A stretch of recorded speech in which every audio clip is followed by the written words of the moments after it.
never have to Hi go everyone, back in studio with the episode number 2 of Pop with Pallas. That's another thing, that's a peace sign. We got Tony Kemp in the background giving us 2 peace signs, and our special guest today, Jenny Petrovich, getting on the bandwagon. Okay, I'm going to sit down. Hopefully everything goes okay this week. And yeah, we've got about a half-hour show starting in just a few minutes. And Tony, I can see that from here, so I'm good with the numbers, or yeah. So we have 2. So when it hits the 30, yes, just wait 1 or 2 seconds. So it'll go 30, 29, because it doesn't actually kick in straight away. okay. It like takes a second or. What color is it going to be? Blue? Yeah, it'll be blue. Okay. But say like 1, 2, then you say hello. Okay. So it'll go silent. Wait Okay. 2 seconds and. Cause Did I cut it last time? yeah, if you do it straight after the intro, it's always like hello, and same as when we go out of the show, it takes when it gets down to 2 seconds, make Leave sure it. we Okay. unless it's a song. But I think we're good. We were good last time with that. oh, we're always pretty good because I'm on the control desk. And some water. Oh, nice. Oh, nice. Are you making notes? Oh, I was just recapping about why There's I no chose the notes music made. I did. Yeah. Oh, Look, yes. that's it. Come on. Can you even read that? Yeah. It's so tiny. But I also, stage management backgrounds. Yeah. You know, you have a Yeah. script. Yeah. No, I know what you're saying. I have a Prompt sheet. Prompt cue sheet. Yeah. Yeah. And with the news background, I have to have something written down. Although, yeah, mine's at least a little bit Mine, bigger. mine than usually yours. looks bigger than that. This is just like a big Were you in impromptu one. theatre Yeah. That was my first career. here in Wellington? Yeah. Oh wow. Yeah. Wellington Musical Theatre and the Ballet Company and the Opera Company and other things that flitted through here. Yeah. Did you ever do theatre? Not really. Maybe a bit of amateur stuff Yeah. in Wanganui. Okay. So music was really more your thing, yeah? The music Yeah, industry. I long story. I tried to get into theatre after my stepmother. I was lost when I was young, 21. My stepmother saw a photo of me. She's like, "Oh my God, you've got to do theatre." So because I was lost and didn't really know, I kind of thought I'd give it a go. Yeah. That kind of brought me back to music school, and that's where all this started. Because the only connect I've had with the music industry, obviously we have soundies with us often, like Yeah. as in the technology of sound, but was Strike Percussion Band. Oh yeah. Yeah, so I travelled with you, toured with them to Mexico, and Oh, was their wow. stage manager for a while. I And, did not know that. yeah, That's cool. yeah, that was I did that tour when that was in the middle of motherhood. My baby was 2, and I left. What year Pete was and I that? did a role swap. Bethy was born in 2001. We're at Oh 10, yeah. We're at 10 seconds away. Just FYI. So I remember.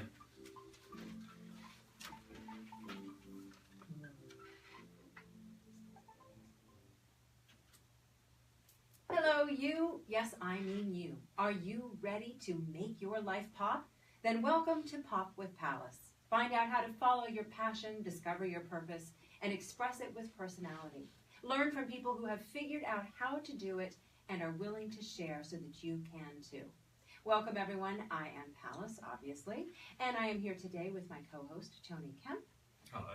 And he has managed to turn one of his passions into a career of sorts. Although we were talking about this before the show, you know, one thing when people say, oh, you can't, I heard someone on a podcast this weekend saying, kill your dreams or ignore your dreams because you're never actually going to live your dream unless you're one in a million. And I don't entirely believe that. I think sometimes our dreams can take different forms. So you've made a career out of music, but maybe not in the way that you originally thought it would look like. Yeah. Yeah. Correct. So what does that look like for you? What does your career in music look like for you today compared to what you thought it might, what your dream originally was? Well, my dream when I was like 18 years old was to be this big famous rock star. Yeah.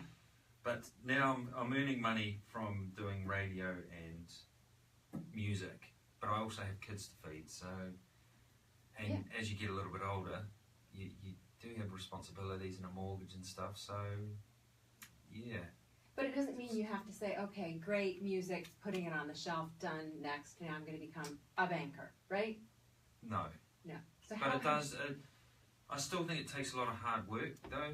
You know, depending on how much you want to put into if you had music as a hobby, it's just how much you put into it to what it all. Yeah.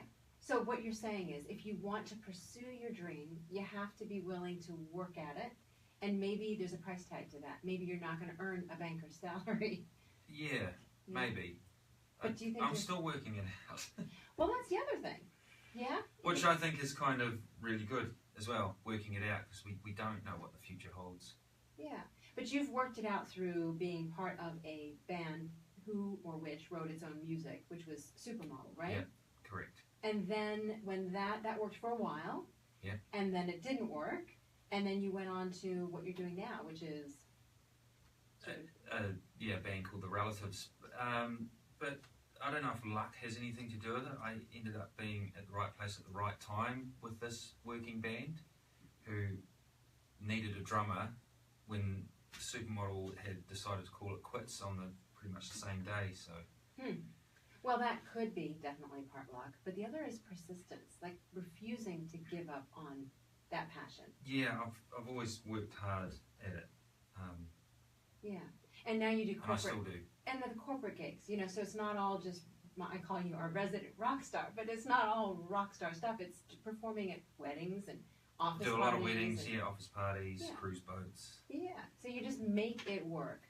And, you know, I was reading also this weekend about a book called Side Hustle, which talks a lot about how we don't necessarily do what we love as a way to earn a paycheck, but we'll either do it on the side as a side hustle, as a side job. So I call my career right now as a sort of patchwork quilt of side hustles.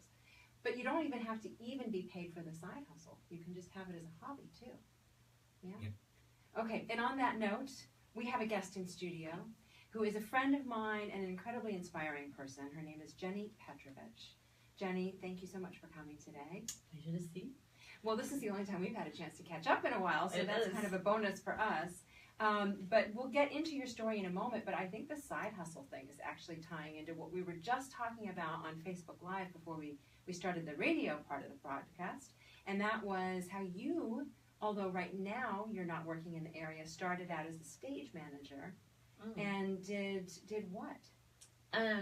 Yeah, so, well, like you, it takes many paths. So when I was maybe a bit younger than 18, I was going to be a famous ballet dancer. That was where I started as a kid, and actually it's why I quit school and left home and came to do that full time. And, you know, not everybody's body will last the distance with that one, and an injury or two later changed my path. But it was the theatre that I loved about that ballet career, actually, and it led my way backstage to hang out with a bunch of very interesting and different people to what my upbringing was. And I just loved being backstage, being part of a project, making it run, making it function, being part of that theatre family. It really got in my blood. And yeah, that was my career, my passion and my ambition when I was young, and it provided enough money to do so. But then, like you, life changes and there's kids and commitments and many different things, and it's not an easy or lucrative way to earn a living, and so paths changed. But now, at the other end of having to pay for kids and stuff, it's something I need in my life to make it full. You know, it's a creative outlet, and so I do endeavour to do it still. Yeah, because your kids are almost all grown and out of the house, almost. Yeah. So you're honoring that passion of yours, but as a volunteer doing. Sometimes as a volunteer these days, yeah, but I'm actually fine to do that. I don't need to earn my money from that now, and I just want the pleasure of it in my life, and the social side of it in my life. And also I get to share that with my kids because they're old enough now that they've enjoyed a lot of the bits. You know, we had props around our house, we had fun stuff. They went to more shows than any other kids got to. I have, you know, my eldest daughter loves the theatre, loves to come with me. My son joined his dad and built stuff for the theatre when they're in the workshop. My youngest one now wants to get into acting, and so we all go to the theatre with different bits that we like. But it's a family thing. Yeah. Yeah, so it's a cool thing. And it makes my life full, yeah. Yeah, but it's morphed, basically. That passion is morphed into something else. Yeah. And give back to the younger generation now. With our skills, we can go back in and just give it for free. And share what we loved about it with them. Yeah, it's cool. Well, thank you for sharing that. And I had forgotten about the ballet part of it, which is just amazing. That's a really long time ago. But it's just another facet. And I think anyone who's a young person right now listening to this, maybe encouraged, that if it's not working for them and they're not becoming the next sensation, and let's face it, this generation has sort of been raised to believe that they can be the next YouTube sensation, or with American Idol or the other musical shows all around the globe that mimic it, that you can become a star overnight, and that's just so rare and so unrealistic. But it's what I've said to my kids, I just believe you take your passion and it will point you into so many offshoots from it. Ballet just led me to so many other things. And I remember my teachers saying, you can get into wardrobe, you can get into management, marketing. Like, there's a million ways to be involved, and you just take that next turn towards your strengths, Yeah. So, which is also one of the main reasons why I had you on this particular show, because just started Pop with Pallas last week, just sort of explained the overview of the BOM-BOM model based on talents and passions and values and life experience, and the candy coding, the signals that we send to the outside world. And what most people find most challenging about that model is what is at the core, and that is our strengths and our talents. And we find that hard to see or own whatever we're good at doing because of a number of reasons. One is it's so obvious to us, like it's on the nose on our face, we can't even see it. But secondly, it's not hard for us to do, so we think it's not hard for other people to do. And part of what you described with the stage managing and frankly performing, even as a ballet dancer, I was going to say ballerina, but I don't know if you say that no, we didn't anymore. quite get to that point now. So is that you can perform under pressure. So through that, it sort of revealed what your strengths were, right? I guess it did, but I don't think that I was aware of any of them until pretty recently. Yeah. Just by nature of personality, I'm pretty probably negative looking. I used to always just notice the things I wasn't good at rather than the things that I were. And I guess that was part of our relationship when you started saying, really think about what it is what is it that you're good at? And actually, when I realized what I was good at, there's those big things like administration and systems and stuff. But actually it was things like, the one word that you made me find was intuition. And I think all my life I've had that, and I'm good at that, and I never acknowledged it. And that's a big thing for all of the things that I've ever worked in. So, yeah, I wasn't good at recognizing it until maybe more recently. Well, and not recognizing it is such a common theme. Tony, I'm going to challenge you again and again Do it. to own your strength and own what you bring to the table. Because why is it that we shy away from it? Why is it hard to do?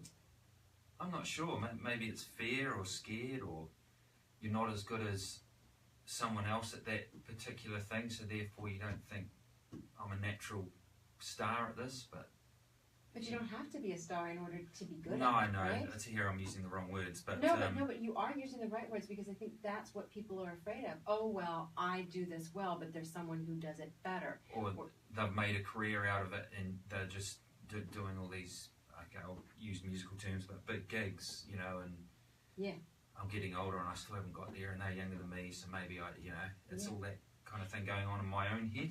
It's like all or nothing, like you throw the baby out with the bathwater if you haven't made an overnight sensation. And I choose that phrase on purpose, the baby out with the bathwater, because Jenny, you changed careers entirely. I did. Life path, eh? How did that happen? Okay, so, theatre ran its course, I guess, for many reasons. I guess because I became a mum, and to earn money in theatre in New Zealand, you need to leave home. That's about touring and staying on the road, and, so we'd spent time in Auckland and throughout the whole country. And we were always my husband worked in the same field, so we got to hang together most of the time. But kids, that sort of changes. They're in school now, that's so not going to be the deal. And we ended up, having a mortgage and then having to pay for apartments wherever we were, so you're like a double whammy, and financially theatre's not that well paid. So there was just practicalities, really, and I always wanted to have my babies and be at home, so I also chose to take 10 years to stay at home and just support my husband to work. But theatre changed, with regulations. We used to be a team of 4 people that would just put on a show, and you'd do whatever it was, and you'd help out in wardrobe, and I'd hang lights, and I'd help with the sound, and I'd do anything. But then, things changed with unions and stuff, and now you have to be an electrician if you're going to dabble with electrics, and you need to be somebody with other skills to do other things, and so we became very segregated, which means a crew instead of 4 now is now 12, and the cost of theatre went up, and New Zealand doesn't have the population to support that with ticket prices, etc. And then you did a 180 almost. I did. So we that career wasn't going to work anymore, and I stayed at home for a while. And my husband sort of had to find another way, and he sort of went towards the film way, like so many theatre people did when Peter Jackson came on board, and there was options around that. And financially, we all hit the hard line, and then it's like, far out, I need to choose something else. And also theatre and film, if it's either on and you're making money, or if it's not on, then you're both not earning money. So I needed to get out. He was a prop maker, right? So Pete's been many a thing. Okay. He's been a production manager and a stage manager. Well, that's where I learned all my skills. He was sort of my mentor. Yes. And then, but he's run his own workshop. He built scenery. He built props. I helped him do that. He's done it all. And then went into film. So anyway, I'm like, I need a different career. And the only other thing that I could think of that I was passionate about was the baby thing. And I got into antenatal education when I was a mum because it was a hobby and I liked hanging out with my parents. And I'm like, well, let's take it a step further, formalise it. And again, midwifery was the next step for that. Had to buy some time after I'd made that decision because I still had young kids. So I waited for the youngest one to be at kindergarten. So she was there 4 mornings a week. Gave me some time to study. That was scary. I left school when I was 16. Yeah. And I was quite bright at school. Like I didn't I did okay, but long time since study. So I went and did some summer school papers, got back into some basic science papers. I always loved science. I am a bit of a geek like that. And then got back into the university life, which was really different. And, like I'm 34 now at university, so different sort of experience to what my kids have at university now. Oh, but so many people wouldn't be brave enough to do that. And upskilling based on what some of those core strengths were. And what were those strengths that you transferred from theatre to midwifery? At the time, I had no idea what any of it. But actually, people laugh at me if you don't know both worlds, but it's actually exactly the same stuff. A different knowledge base, but actually you have a plan, you rehearse it, you have a plan, never works out on the day like you think, and then you do the best you can with what you have.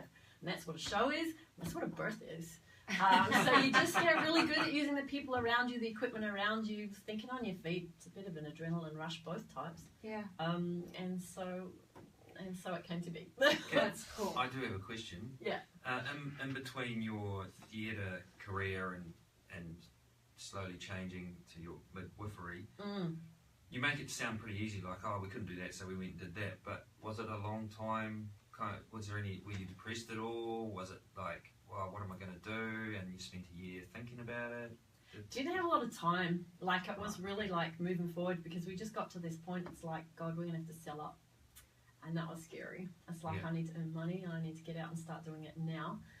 And it was stressful, but not enough time to think about it. My husband had to go to the Wairarapa to earn money at that point, so he was away Monday to Friday and home on weekends. We just got on with it. I think I found the stress afterwards going, oh my God, what did we just do? And when he came, and the kids sort of like, why is Daddy not living with us anymore? And that was the sweet thing. Is that because Daddy doesn't want to be here anymore? And my eldest daughter said, no, it's because Daddy loves us so much that he has to go away to earn money. Oh, which was mouths of babes. Yeah. Honestly. So we just got on with it, and I sort of knew that I wanted to do it, and I just didn't have a choice. So it was just like, let's get moving. And so often that's what it is. We're forced by circumstance into these things, to find that next level. But sometimes I think too, not thinking about it helps. Yeah. Sometimes when you don't think, it. Yeah. Is just make that commitment and go with it. And you said something about, do you believe in luck? Well, yeah, I guess, but I believe in fate, like the universe provides. And you got to pick up on it, I guess. But if we hadn't had that push, that financial push to make me do it and everything, there was other things that were going to brew. And if I hadn't got into university then, I finished my degree and got into the workforce just in the nick of time because other financial stresses came up with us. My husband then became unwell. He had to stay home. He lost his job. And I had just walked into my first year of earning capacity. If we hadn't done that, I'd be so screwed. Yeah. Fate made me make that choice at the right time. Yeah. So I'm going to take this moment to take a break and listen to Jenny's choice of song, which is Bette Midler. It is, and my kids are going to roll their eyes at this. But anyway, it's The Rose. And I don't actually know when this song came into my life. I just remember hearing it and really, I don't always listen to lyrics, but really listening to the lyrics of this song. And every phase of my life, I have got something out of this song. And so I guess in the beginning, there's this piece that says, the soul afraid of dying is the soul that never learns to live. And I was such a wuss as a kid. I'd never try anything fun or anything that had any danger to it. And it's like it pushed me to do some stuff because I was a wuss. it played at my wedding for good and bad reason. And then it really got me into kids stuff too. And there's another line that says, you know, beneath the snow lives the seed that with the sun's love will become the rose. And I think that's like blossoming your kids, you know, this little seed you've given. They've blossomed into roses. I guess that sounds so corny. But even my eldest daughter took the song and the lyrics, and she's a writer. She's a very clever, creative girl. And she took the lyrics and she wrote a whole story around it for school. That was totally phenomenal. So anyway, this song's been around in our family for a while, and I love it. Awesome. Here we go. The Rose Bette Midler. Cool. That was on your notes. Yeah, oh, that was really good. We haven't had any choice of song explained quite to that length, and I really love it because it's usually very meaningful, whatever the song is, but we haven't had the time to do it. So, okay, I think what I'm going to do is I'm going to sort of fast forward to you've now been a parent for X number of years, we meet, and what had changed in that time, where the focus had gone outward, and you'd sort of stopped looking at what you'd just been doing the job and doing what you needed to do to raise the kids and take care of your husband, and then you sort of lost that connection to your center. Yeah. Okay. That's fine. So, yeah, we met after a week of cooking for 60, was it 60 boys in Twizel. Boys and coaches. I mean, this Oh, for the rowing. rowing. Oh, it wasn't just cooking, like grilling a few things. This was full on. What rowing club was it? Wellington College. And rowing boys eat all day. Yeah. And supposedly they're supposed to eat healthy, high protein, low carb. That happens on occasion. That trip though, highlight of my life. Those boys, I love those boys. Those boys still come to my house. Because you cook, because you feed them. No one comes to my house because I never have food. I just am still not strong in the kitchen. It just, Well, we went up to Auckland to visit the two big kids because Daniel was up there. Matt Clay spent an hour and a half of his time with me. Daniel will come and do coffee. But Daniel wasn't even there. I'm like, I love you boys. I'm just making sure that we're still going. We are good because something popped up on the screen here, but good. We're still live. Okay. Are you from Wellington originally? No, I'm from Sydney, but I moved here when I was 18 to to come to the National Ballet School because I was going to be a ballet dancer. I've been here ever since. I'll never go home. Yes. Well, I'm going home in next week, but holidays are only. Yeah. It's not home. It's not where my life is. And every contribution I've made in my life has been here. So, yeah. What school was it? Is it Turi Whakaara? It's part of Toi Whakaara is the drama school, but it's at what's the name of the building? Oh. Anyway, ballet school shares premises with Toi Whakaara. Right. So there's the whole, one side of the place is ballet studios, Yeah. one side of the place is The winter drama. show buildings. Yes. Yeah. And so I used to be their production manager for those schools in between the stuff. And because they have a theatre there. And so I used to run that theatre for the schools. Did you know Nathan Gray? You know Nathan Gray and his the twin brothers? They look the same. So much better than at faces than names. Not off the top of my head. Mouldy. Yeah, and Were they like well known? Patricia's had Nathan on. He walked the Great Wall of China. Oh yeah, she told me about that. Yeah, it sounds vaguely familiar. He's a friend of mine that seems to act in lots of things. We're 27 seconds out. I'll go ahead and launch as soon as we come out. After 2 seconds. Or you just give me this thing. The song's about done. Just wait for that last chord. Close. And the crowd. Is there a crowd? I thought it was Not live. always. There you go, the Rose Bette Midler on Pop with Pallas, Access Radio 106.1 FM. I remember that song, singing that at Form 2, Form 1 and 2. That's where I first heard it. I'm so Assembly. much older than you are, Tony. I can remember that at a later date in my life. I have to laugh because we have just launched into conversation, and I meant that what I had actually written out was to start at the beginning when Jenny and I met, but this is just how it is. We just get going, and all kinds of things pop up and out and pop, you know? That's what. But Jenny and I have to set the scene for you because we knew each other because we had teenage boys who were rowing at a local college, and we had volunteered. I had volunteered because I had left my broadcasting career in the States. 2 decades of round-the-clock devotion to job while trying to work full-time, and I struggled with that. When I moved to New Zealand, then I wanted to spend time with my kids. And so I started volunteering at the school, but I still wasn't seeing my son. So then I started working with the rowing club because that was his passion, and then at least I could be there. So I volunteered to cook for a rowing, it was a competition, and that's where I met Jenny. She was, you were the camp mom is what they call it. That's the official term, yeah. Basically, a superhero. There was 3 of us, mothers, assigned to cook for 60 rowers, mainly, and a few coaches. And I'm just going to say straight up front, I am not, talented in the kitchen. I did all of those years as parenting and working on the news by getting pre-prepared meals or being very basic with what I cooked. So here I was in this kitchen near breaking point. At one point I was peeling 40 kg of potatoes. It's about 100 With pounds. a really bad potato pillow. And I just felt pushed to the limit, more so than I thought the boys felt, I wasn't feeling sorry for myself.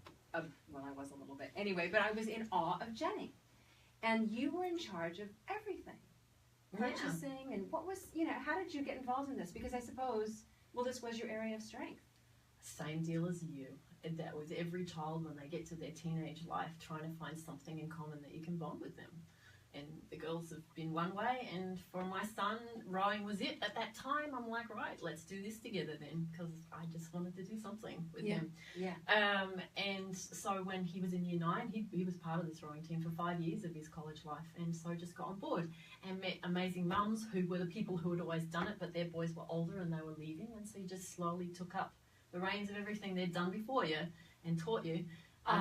Yes, but you also basically stage managed it.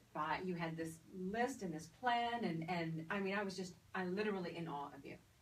Well, I'm a list type of girl. It makes me feel secure to have less. But all the mums before me did this stuff too. True. Albeit our club got bigger and bigger. I don't know if we'd ever taken 60 hungry boys away to the South Island in a place that there is no supermarket. So that definitely had some challenges, and into a camping grounds kitchen that doesn't have enough gear. Shared kitchen, might I point out. There were all very bewildered looking campers from all around the world who had other cabins. So it was a bit of that, and we just have this cliche dumb thing in our family that food is love. I'm someone who sometimes not always good with saying feelings. So all the I love yous and stuff, and I always said a long time ago I would show the people I love that I love them, and part of that is food, especially if it's boys. So that's where it sort of got to, and then. Look, they were just the best bunch of boys, and we got to know them, and I knew what some liked and what didn't, and it just grew from there. And this was the year you came on board was the last year for my son in that team. Yeah. And so it was the last hurrah, and it's like, whatever you want, boys, of all the things I've made you, tell me your favorites, and let's do this. And so it was great fun. 5 a.m. to 11 p.m. every night. Yeah. And, again, just 3 of us, and Jenny just rolling with everything. Something goes wrong, she's on top of it. Just give. By the end of the week, I look like I've been run over by a Mack truck. I'm exhausted. Jenny's still perky, but we finally wrapped it all up. We sent the boys away, happy, well-fed, successful. Yeah. And then over a cocktail, which we hadn't had during this whole process, we got real. We basically got real. And that each of us in our own bubble, we sort of popped the bubble and started sharing, and I think a lot of mothers will relate to this. Yeah, it was interesting, I guess at that time, not what you show at the rowing regatta, is there was a whole heap of changes happening in my life, and my self-confidence was pretty shitty, but I'm good at acting, so nobody there would know. Just bad self-confidence, and what I think we didn't realise that was happening over that week is I found out a bit about you, and your history is that you were all the things I wasn't, and that I was very aware of that, and I wanted to be more like that, a woman who understood politics and history and the world. And I lived in my microclimate in my kitchen and with my kids so much I had lost all my awareness of those things, and I felt very just uninformed and sort of stupid intellectually, And so I admired you so much, and then when you admitted to me that you felt a little lost in that environment and that actually you admired my skills, of which I had no value for because I would just mum stuff, cooking and churning out food, was a big thing. It's like, wow, there's two. Yeah. Anyway, that somebody would admire those skills that I had. It was cool. Well, and you had been giving for so many years, and you mentioned briefly that your husband had become very ill. So you were it. You were sort of the parent who was able to engage and care for and earn for. And so I guess then we're running out of time. But basically, after all of that, you know, more than a decade of this, you had really lost center or lost focus of what lay at your center and where your strengths were. And I think so often that, you know, and I know men feel this in certain ways, but as mothers, especially when you are not sidetracked, but you go down an alternate track of being a parent, that you can get very far removed from who you really are, what makes you tick. Well, I guess that now I think about that, about being a whole person and fulfilled and stuff. But at that time when we met, it was very, very basic fact. And that was, I'm now a solo income earner. I have 3 children to raise and a mortgage to pay. I do have a sort of job at that time, but I'm absolutely exhausted because it was shift work and I was working all night, and I realised I had to up my hours and I had to up the income, but I couldn't possibly do it that way because I was always already really tired. Yeah. So it was my dilemma about, holy shit, where to go from here, and not believing that I had any talents or being able to do that. And then when you mentioned to me that you were looking into some processes maybe that could help empower women and get them back in there, and you've been out of it for 10 years, you're not up to date with stuff, you don't feel like you have a lot to offer, to be honest. But, and since we are running so short on time, I guess the one thing I'd ask for you to share with those who are listening or watching on Facebook Live is what clicked that made you get over the line and say, actually, this is what I have to offer? Look, there's so many things, but the one thing that stands out of what the POP process and meeting you and everything, the one thing that did it for me is when I came to your very first workshop, which I think we were sort of the guinea pigs and you were trialing stuff, you made us fill out some forms of various questions. And one question that said on there is, think of all of your strengths and talents and what would be the ideal job for you, and it does not have to exist. You can create it. And when I started thinking stage management, admin, good at organising people, midwifery skill-based, because that's my knowledge set, and creative, all these things, it was about, taking my midwifery knowledge, and I could run a business. I have business skills. I ran my husband's business. And she did. And again, we're counting down here, but she has created something called Harbor City Midwives, and it is a family-focused, really mutually supportive group of a cooperative is what you call it. I call it a cooperative of midwives.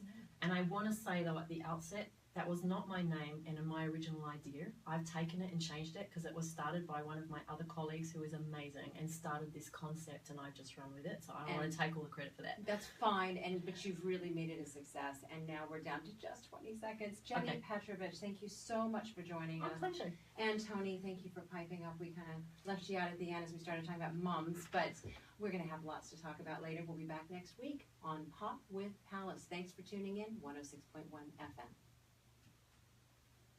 Wow, half an hour goes fast. I know, it totally does. Thank you so much. That's all right. Awesome. That's all right. As I say, Are we talking enough about awesome sauce. Yeah, you got it perfect. No, it's not really about that. It's about stories. It's about your story. That's what I wanted to do, was get the story. It's a process. I give this workload to people and they're like, But if I break it down into individual stories, that's when it sinks in. They find it challenging. That was interesting. Cool. Yeah, that was something different. So did you say 34? Me, she was now. 34. I went to university. No, mate, just a bit more than that now. Yep, 50 next year. Sheesh. So, it's 106.1 FM, and because it's been and gone, can you get delayed telecast on there? If they I put it up on a podcast on our website. That was what we did. Episode number 2. Thanks for joining us, everyone.